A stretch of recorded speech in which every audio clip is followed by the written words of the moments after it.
৭ September রাতে বাংলাদেশের আকাশে চাঁদকে গিলে খাবে ঘন কালো ছায়া। এরপর আবার দেখা দেবে চাঁদ, তবে এবার রক্ত লাল রঙে।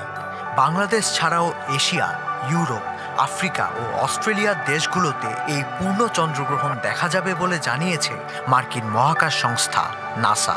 পূর্ণ চন্দ্রগ্রহণ কেন ঘটে, কিভাবে দেখা যাবে, আর ৭ সেপ্টেম্বরের পূর্ণ চন্দ্রগ্রহণ কখন বাংলাদেশ থেকেই দেখা যাবে জেনে নেওয়া যাক।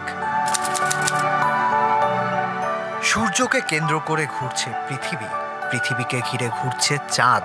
চাঁদের নিজের কোনো আলো নেই। যখন সূর্যের আলো চাঁদের উপর গিয়ে পড়ে, তখনই পৃথিবী থেকে আলোকিত চাঁদ দেখা যায়।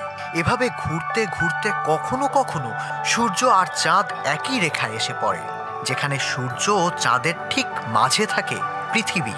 ফলে চাঁদের ওপর পৃথিবীর গাঢ় ছায়া পড়ে, চাঁদকে গ্রাস করে নেয় এই ছায়া। এই ঘটনাই হলো চন্দ্রগ্রহণ। কিন্তু পৃথিবীর গা ঘেঁষে যদি কিছু